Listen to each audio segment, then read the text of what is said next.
Hello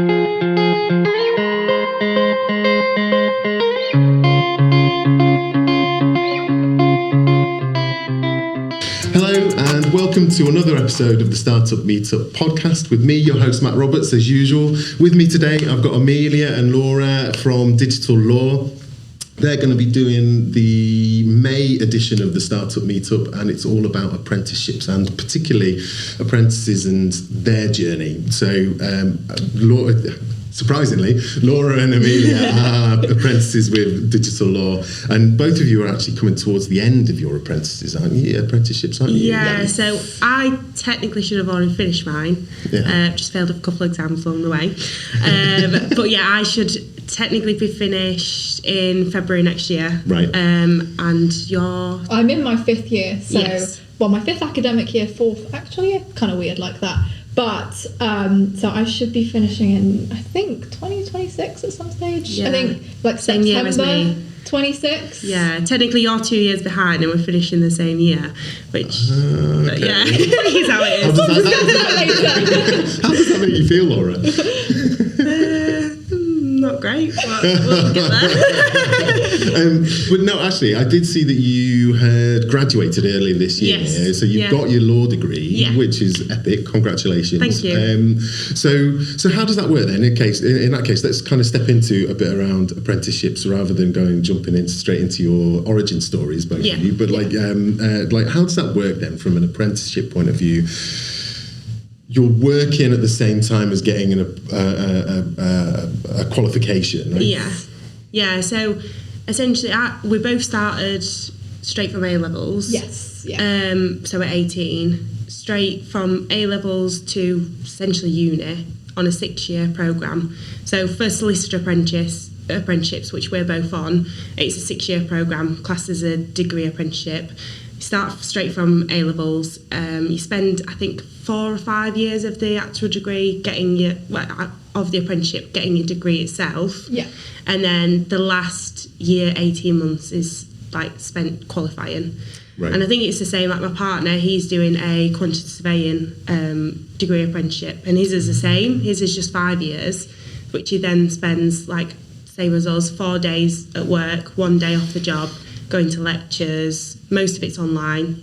Right. And then you then spend like the final year or so doing your qualifications to then become like whatever it is that you're on the apprenticeship to be. Yeah. So for us it's solicitor, but they do them for a variety of different courses. So for perspective there as well, obviously, as I said, I'm in my 5th year, so I've got one more module to like technically completed the degree section. Right. So I literally by September I will have completed my degree in so many words, and it's after that then that you start doing the kind of prep for the solicitor qualifying exam. Awesome. Which sounds as scary as it sounds. And that's the hurdle where I'm at. Yeah.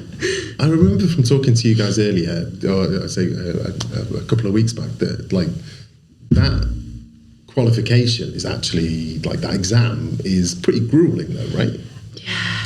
I think Laura can speak more on this than I can. But yeah, it's so just for a bit of background, it used to be the legal practice course. So it's basically, typically you would go to uni, do your degree, and then you'd do the legal practice course, which is just an extra year at uni essentially, and then you'd go and do like a training contract. So you do the 4 seats rotation in a law firm to get the experience to qualify. But then when they introduced solicitor apprenticeships in, I think it was 2017 was the first year, because I was like the second year to start the apprenticeships, they introduced them because they knew they were changing the way that they were going to assess students. Right. The difference between that, what it used to be, and now is the LPC legal practice course was assessed based on like day one trainee. So you weren't qualified, you were expected to still basically meet the standard of a student.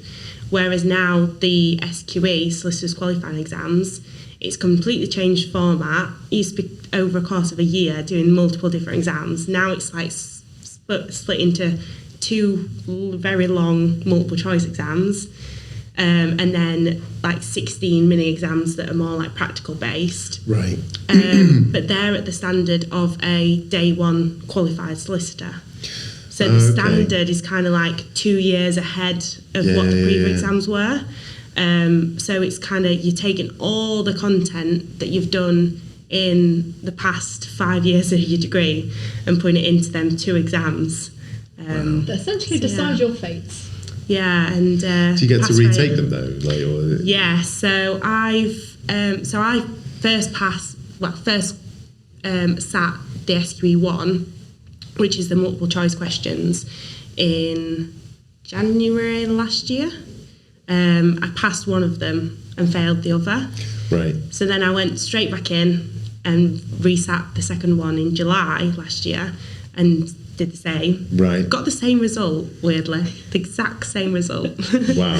And then Can I was you appeal literally... Is it worth it? I don't think so. The guidelines for appealing are so strict that I thought I'm not even gonna. And the price of appealing as well. It's just prohibitive. Yeah. So so I thought, right, I have a bit of a gap, and I'm resitting again for the third and final time this year in July. Okay. Because if you don't pass it on the third, you're time barred for 6 years. Oh right, wow. So I think it's important to mention that Laura's not actually told you about the pass rate of these exams yet. Okay. It's very low.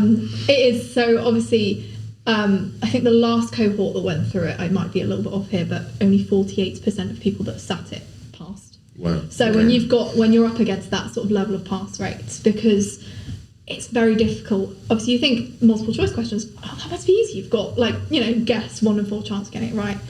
These multiple choice questions are best answers. So in theory, they all could be right, but it's what is the best answer given the question that you've been given. Right. So sometimes it is a matter of one word being different in the question, and that being the difference between all the answers. Yeah. And that's what makes it incredibly hard, because it's almost reading comprehension in the question before you even think about the sort of answers that you're going to be giving. And you sat there for 5 hours reading these questions with a break in the middle. Yeah. That by the time you get to the end of the exam, I think it's a marathon though, right? Yeah, I was kind of falling asleep, reading them, having to read them 3 or 4 times to actually even understand what principle was being asked. Yeah. I'm sure you've got nothing to worry about. Thank I'm sure you. it's going to be you're going to be spot on and definitely get it this time. But so let me come back a little bit to like I say, origin story. Amelia, I was doing a bit of research on you. Okay. I do research on everyone. Yeah, I saw the LinkedIn notification. It wasn't last minute, honest. So you're not from Barnsley or Yorkshire, are you? No, absolutely. As you can probably tell from my accent, it's not a Yorkshire accent. I'm actually from Somerset, Glastonbury specifically. And I essentially got into the apprenticeship quite different to how Laura will explain that she went through it. So I applied in the pandemic, which, as everyone knew, that was a fantastic time to be interviewing for jobs. Of course. Yay. And I essentially knew from my A-levels I did not want to pursue the traditional university routes. But I was actually almost kind of told that I still needed to apply. And I was like, okay, that's an interesting sort of concept to think about. But I always knew I wanted to do an apprenticeship, because the idea of being very practical from the get-go, that's what I wanted, because there's only so much you can learn in the classroom. And actually, having been at uni for 4 years, 5 academic years now, it's like, they can only teach you so much, and actually the soft skills that you learn in the workplace, you actually can't be taught those. Those are just things you have to pick up. Absolutely. And I knew that that's what I wanted to get from the start, particularly as well. Law is so competitive, and trying to get into the field, it's incredibly difficult. And so often having experience, and particularly having an apprenticeship where you will have 6 years experience at the end, that's what's going to set you above, someone that's, for example, done an LPC. Because getting a training contract, which is what you need to get for the LPC, is even harder. Right. And having that work experience is what kind of sets a lot of people back. Is that due to competition, or for positions, or is it just because the bar is so high for acceptance? Bit from column A, bit from column B, and particularly for me, I live incredibly rurally. So there's 2 law firms, and incredibly small, and it was sort of, you had to know someone to be able to get your foot in the door. Right. And so in terms of opportunity, there was a considerable lack of it. For me, my like the closest city to me was Bristol, and that was still like an hour and a quarter away. Wow. So I'd have to One do way? One way, yeah. So that'd be an hour and a quarter. 2.5, 3 and that'd have hours to be a commute. drive. There wasn't public transport that would get me there. So while obviously I was exploring those options, I saw an offer in Barnsley. And my family actually originally come from Sheffield. So I was like, okay, well, you know, give it a go. And my mum said as I applied, I bet you'll get this one. I bet. And to this day I remember her saying that. And yeah, lo and behold, I got the one in Barnsley. Awesome. And moved up in the pandemic, which was a character building experience that I won't take you through. But I love it. I love the town. You know, don't kill me for saying that, but I love it. I love Barnsley, and it was a great choice. Was it always did you always want to do a law apprenticeship, or was any was any kind of for a long time? Yeah, it was always, certainly from the last stages of secondary school, I was like, yeah, I want to do law, right. Because this is like quite an extreme example, but when I was a kid, my best friend's mum was convicted of gross negligence manslaughter. Wow. And I was living in a very rural community, and that shook everybody. And so for me, I was always quite interested because that had a massive effect on my life. Yeah. I was then a police cadet because I wanted to explore that avenue, and decided, you know what, not quite for me. The reputation that you sort of have as a police officer, I found quite hard to handle. And living quite rurally as well, there's not an awful lot going on. So in terms of career, I was like, that's not quite for me. And that's why then I started thinking, well, you know, solicitor, that sounds, you know, a lot nicer than being heckled.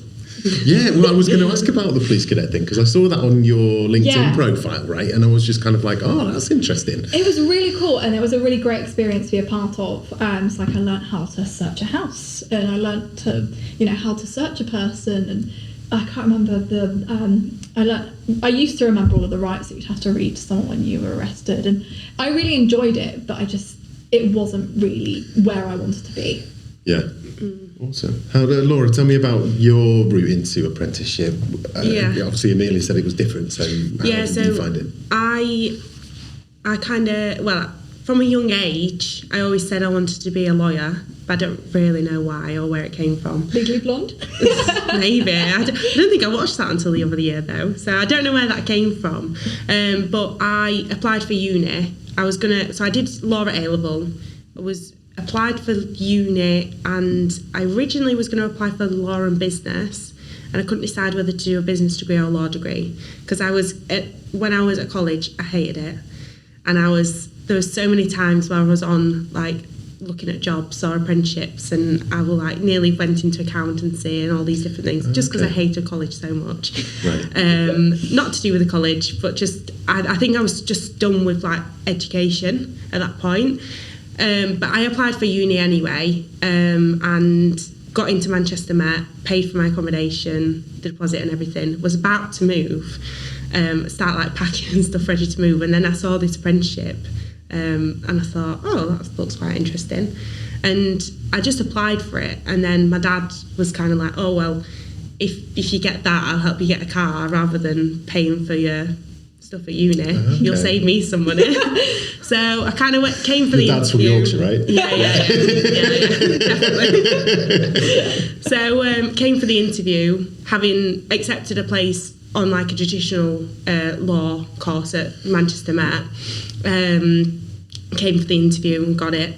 And then I was just like, well, I might as well do this. Because I knew how competitive. I'd already got friends who were like doing law degrees and things, like, who were a couple of years older than me, and I knew how competitive it was, like to get training contracts and that.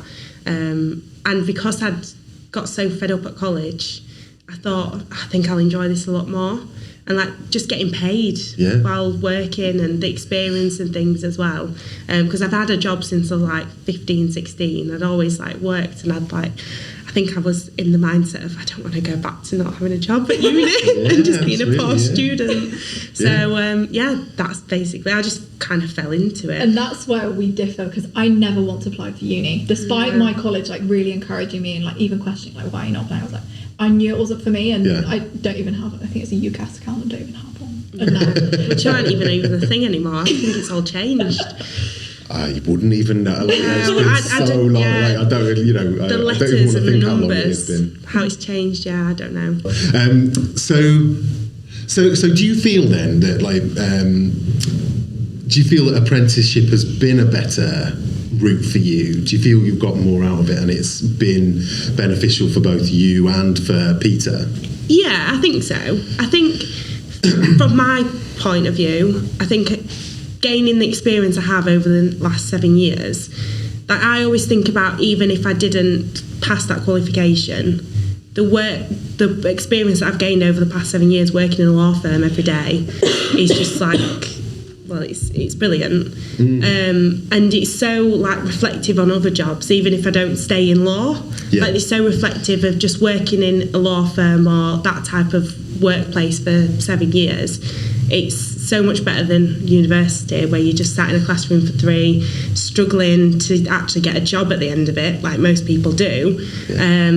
And then I think for Peter's aspect, he always like words it as the fact that he's basically being able to merge us into the people that the firm needs. Yeah. So when I think Peter, the managing director of Digital Law, he basically, they started growing a bit before I started in 2018. I think got to like 2017 and they started recruiting a few more people. And he didn't want to recruit like a newly qualified person, because at uni you don't really do anything that we do. Yeah. Like, we specialise in data protection, cyber law, anything that's online. It's quite a fresh field, isn't it? Right? You know, yeah, you're it's definitely not even touched on at uni. No. Like, only recently that our uni has started offering an elective module of AI and artificial intelligence and generation and stuff, but that's very much on an elective basis that you do on your own time. Like, they don't say, oh, you can do this as part of the course. No, you do that because you feel like you want to, not because they actually sit there and say you've got to do it.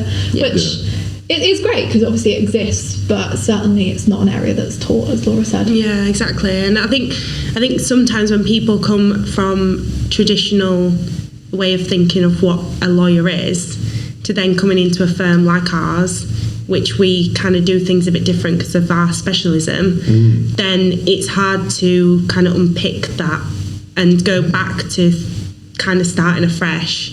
So Peter wanted to go down the apprenticeship route because of that element. He wanted to basically mould the people into what the company needs. Yeah. And at the same time, I mean, Peter's gave us both loads of opportunity to do other things. Absolutely. Like, if there's a pro bono case that involves other topics that digital law doesn't specialise in, then we always try and do that, so that we can both get like it's a different outlook that you can get. Like, I've worked on a few different pro bono cases, like currently the one we're working on at the moment. It has a data element that obviously is great because it enhances my skills in terms of our specialism, but actually it's communicating with other lawyers. So at the moment we're having to get a conveyancing lawyer in and housing disrepair lawyer. All of that is just communicating in other opportunities that you don't necessarily see, but obviously I'm able to, and in a very kind of lucky position to be able to do so. Yeah, exactly. So that was something I was going to ask that you've kind of touched on there, really, is do you feel, because obviously digital law is digital niche law practice, right? You know, it's in the name. Do you feel that has restricted your outlook on law, or is that a specialism you wanted to go into anyway? Amelia? I always found it quite interesting because of the fact that it's changing so regularly. Particularly, I have a lot of interest in the AI field. I like being able to understand that, because that is the future. So for me, I like the idea of even just starting there. And to this day, I still don't specifically know where I'll end up. I mean, I can't say at uni I've suddenly thought, oh, I really enjoy land law, because you know what? I really don't. Laura's face says a lot there. But I don't know, the opportunities that you get to collaborate as well, because it's not just something we've not touched upon, is the fact that while we're in a workplace, it means that we can network, and that's not something you get the opportunity to do at a traditional university. And it's not necessarily because we are so niche, it does mean that we have to have in our back pocket, oh, we know such and such does this, such and such does that. And actually it's being able to know how we can signpost clients as well, which is also a skill that you just don't get in a traditional kind of uni. But I think, both of you have said it's really key for... And something that can't be taught is those soft skills, those interpersonal skills that you build up in a workplace, and that sets you apart from someone coming straight out of university. Because you, as an employer, you're looking at them going, well, I'm going to have to teach you how to, we said it before, but not cook fish in the microwave.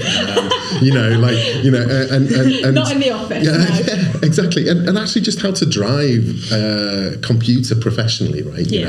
There's all sorts of things that you pick up along the way that are like how to get your computer to do a thing, or how to, if you're not in a professional capacity, but let's say your apprenticeship is more engineering or something like that, then there's the nuts and bolts of actually doing your job that aren't stuff that's taught at university. And that's just it. So obviously, Laura, you've mentioned your partner is actually doing an apprenticeship. Mine actually took the traditional route of uni and has now just started. He's in his grad job, and he was lucky to be one of those people that got a grad job and it's what he wanted. But sometimes he'll say stuff and I'm like, oh, do you not know how to do that? And I'm that's like week one stuff. And he's like, no.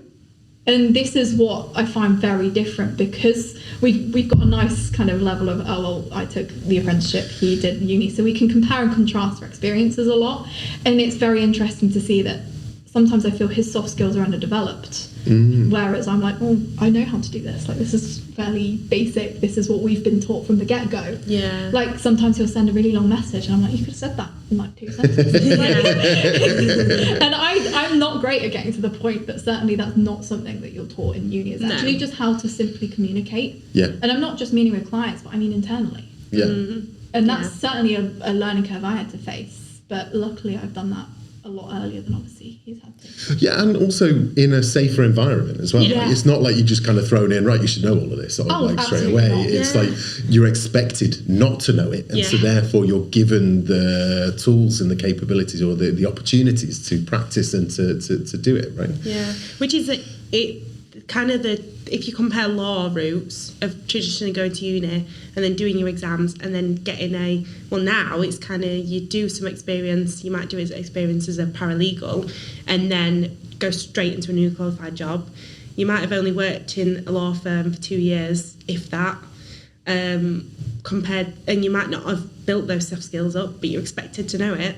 And then at day one qualified, you're responsible. If something goes wrong, you're responsible for it. Yeah. Whereas compared to the apprenticeship, you've got that 7 years of kind of learning of what you are responsible for and what to do and not to do. But you've got a safety net as well. I think that's the main thing. You're learning with a safety net, and particularly as well, we have a lot of supervisation. Yes. Particularly, obviously, where necessary, to make sure that we are obviously treating our clients as they should be treated and they need to be treated, but at the same time creating a safe learning environment for us. This is a really bizarre segue, and it's only something that's just occurred to me, and it's probably a question for Peter, but do you know if, as a newly qualified student out of university, if you're employed by a practice, would the insurance for the practice be higher than if they're employing you guys? I'm not entirely sure, because there's technically no learner standard. Right. If you did something wrong, you're still responsible. Yeah. And there's no newly qualified standard. So even a day one newly qualified solicitor would be held to the same account as a 5-year qualified. Yeah. So I don't think so. I don't think it's something that affects our professional indemnity and stuff like that. I don't think so. I will ask him though, so that's quite interesting. Just in terms of putting it on the list of ticks for things for like the are beneficial for apprentices, right? Yeah. Or apprenticeships. Laura, I noticed that you'd written an article coming back to the AI point and like kind of almost cutting edge law. You'd written an article working out how you'd bring a case against Wallace and Gromit, or Wallace. Oh, that was actually Heather. Oh, was it? Yeah. Well, she's written it under your pseudonym, so I'm putting it down as you. Yeah, that was actually Heather. So it probably would have been posted online in my name, just because I've got the account. Oh, is it? On Oh, right, WordPress, really? but Oh, no way. yeah, I don't. I was thinking this is really good. I like this. Yeah, you probably know more about it than me, though. Yes. I think what I was getting at there really is that, like, I guess through doing apprenticeships, it gets you exposed to more cutting edge or more relevant and recent developments within your profession Absolutely. than you would do by simply just doing a university course. But because by its nature, it's going to be a couple of years out of date anyway, right? Yeah. At least. Definitely. Like, for example, at the moment, we're working with one of our clients in around the EU AI Act. So that actually only came in officially in February this year. But for us, we've been aware of it for a long period of time. Yeah. And now it's, saying, well, how can we actually apply that to our client? Whereas certainly not mentioned at uni. No. We've already said kind of it's sort of outside the traditional university scope anyway, but it's like you say, the stuff that really comes out and is new, you don't get to see that. Let's just move on to the future. So when you finish your apprenticeship, are you held to any kind of bond with digital law, or is it a case of as soon as you're done, then you can kind of go and make your own way? Yeah, I mean, they could have been smart and put it in as contract, because you can do that, I think. Because I know that, like, some companies, when they do apprenticeships, you're like bound to them for 2 years, or It's you can't. definitely in accountancy. It's a common thing. Or like you can't go to like close competitors or something like that. Which, to be fair, like for us, Probably not a comparable competitor for us. Yeah, in terms of our niche. Yeah, but in terms of like other law firms, they have quite like digital technology teams and data protection teams. So, but now there's nothing in those contracts that say we have to stay. So yeah, it's just up to us, really. Right. She says, and is that something like, because obviously this is the startup meetup, so like have you got any plans in the future for how, like, having your own practices at all, or is that not sort of something you've even considered right now? To be fair, I've thought about it a bit. I don't think I'd have my own practice as such. I'd quite like to go into like consulting, and because I like the law we do. But I just don't know if I would do it forever. Right. But I like the whole compliance side of things, like figuring out the risks and what's coming up. and just like having a regulation and kind of reviewing stuff and seeing if they're complying with it, and then telling them what they need to do in order to comply with it. That's the type of stuff that I like. Okay. So that's why I like data protection, because it like fits in with that. Yeah. All the AI and everything else, I don't mind it, but I kind of leave that to Amelia. That's what I really enjoy, like the AI side, because particularly because my partner bores me to tears on the fact that he does IT and AI and analytics. So that's what he likes. So it ends up like quite a topic in our house, which means for me to be able to like combat that, I have to have a level of knowledge. So I actually naturally gravitate more towards the AI side, because I find it interesting, and that's where we have a kind of difference in skill set. Yeah, and I think I'd like to, because I think I'd like to try something else at some point. I just don't really know what at this point. Probably not convincing, eh? From the look on your face when Amelia said land, you were like, nah, that's not happening. So the same question to you though, Amelia. Like, have you got designs on like kind of setting out on your own and building your own if practice? I'm honest, I'm just trying to get through the SQE. I mean, you had Laura's experience, so I'm not really thinking that much further than let's get qualified first before making any hard and fast decisions. Okay. Particularly as well because I mentioned I moved quite far away, so all of my friends and family are still like 300 miles away approximately. So it is also then kind of a bigger decision in terms of staying in Yorkshire, she says, in the process of looking at buying a house. But you know, that's a pretty permanent decision. Yeah. In terms of changing practice or changing area of law that you specialise in, do you have to retrain for that, or do you? Is it a case of just going, right, I'm doing this now? Presumably you've got to do a bunch of research, more detailed research into the area that you want to move into. Technically, you could just apply for a job, and if you get it, then you're practicing it. Right. I mean, it's not as simple as that, for the fact that most jobs, I mean, newly qualified jobs, they are less like you need experience in certain areas, obviously, because most people come straight from uni, they've got no experience or very, very little experience. But once you get more years qualified, it does get harder to change the area of specialism, just because you can't necessarily get a newly qualified job because you're not newly qualified. But then you've kind of got to... A firm's basically taking a risk on you, because you're going to start and you might not have as much knowledge in that. So I suppose you've kind of got to train yourself to build up that knowledge. I guess that's kind of similar to accountancy, to engineering, even like things like let's say more vocational stuff in terms of mechanics and things like that. Really, you know, once you specialise on Fords, then you're not really going to suddenly, like, especially like you say, if you're 5-6 years into that, then to maintain the same wage level and things like that, you know, suddenly you're going to then just go on Subarus and like they're going to go, yeah, sweet, I can do that. I mean, circling back in terms of like our uni modules, we do like the classic, what you'd think of as like law.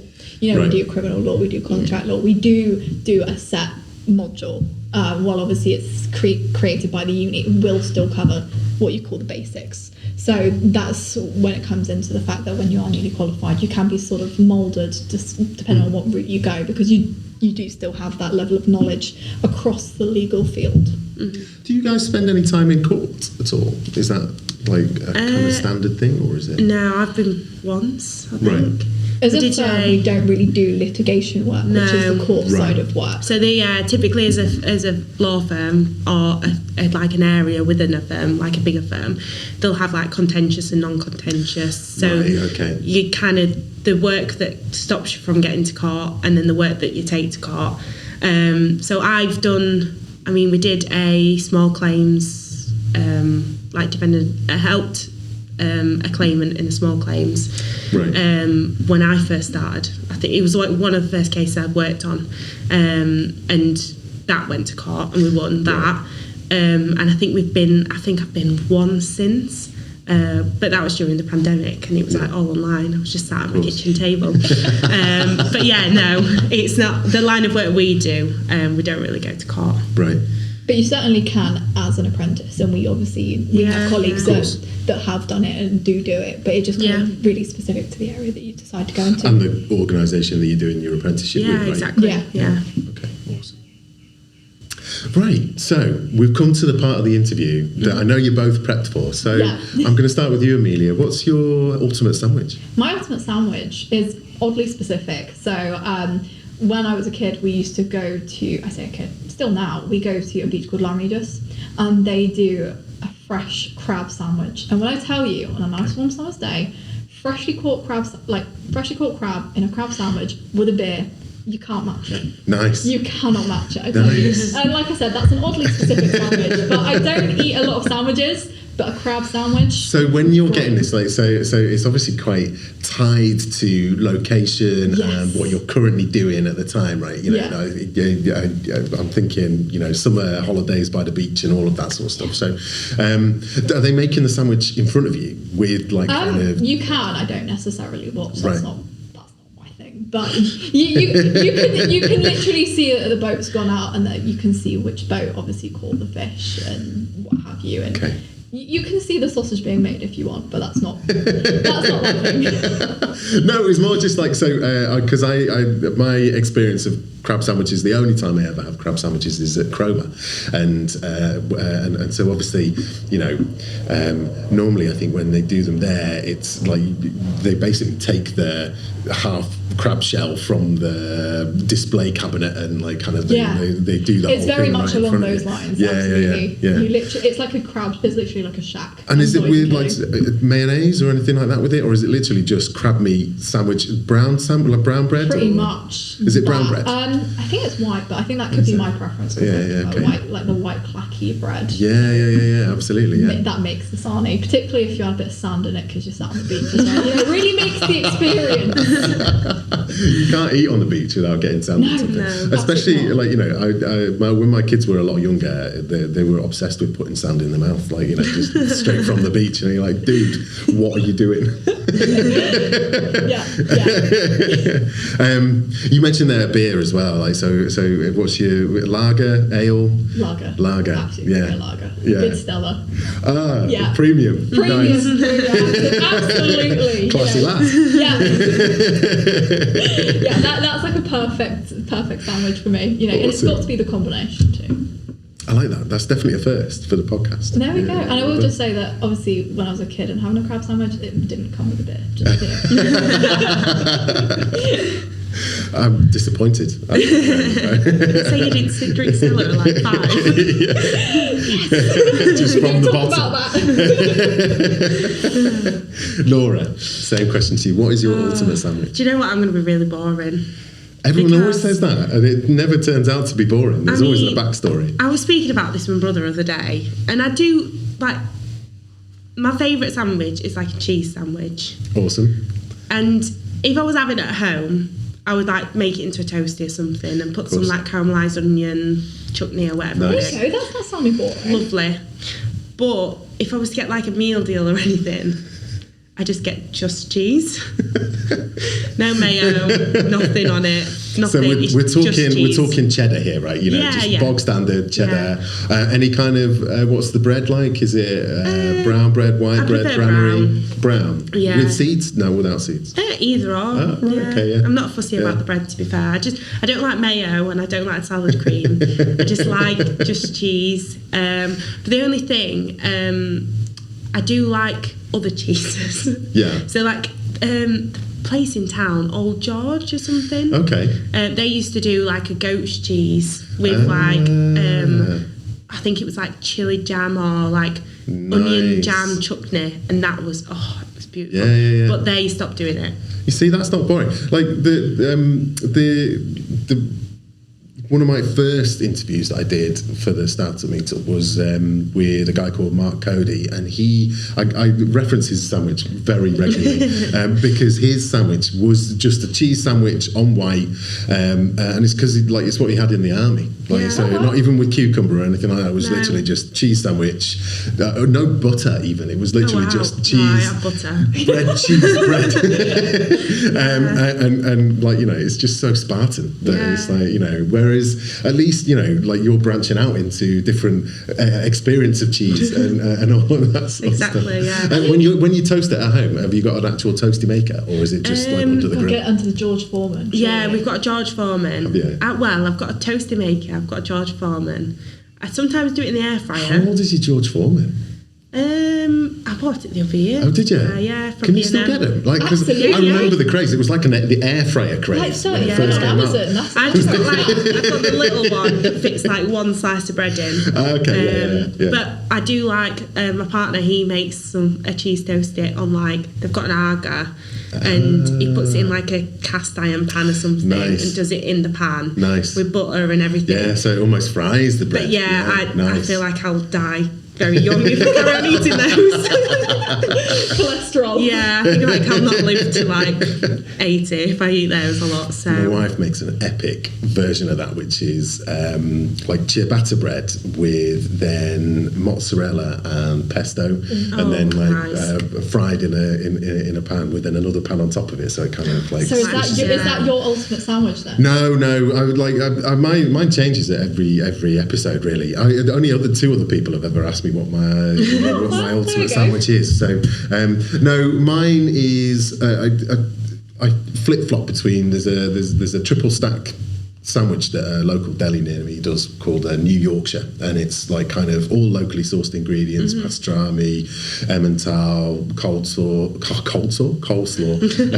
and all of that sort of stuff. It's gorgeous. It's really nice. Toasted white bread, lovely. But then actually, because we're out of winter now, we're almost out of the rugby season, I don't really crave it so much. But a sausage and egg sandwich on a white bap on a cold Sunday morning whilst you're watching your kids play rugby.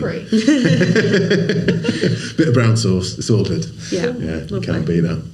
Lovely. Well, thank you very much for coming on. It's been fantastic to have you on the podcast. That's it for the Startup Meetup podcast this episode. As I say, Amelia and Laura are going to be doing the May StartUp Meetup event, which is on the 8th of May, second Thursday of the month, as always. And all that's left to say is thank you very much. Thank you for having us.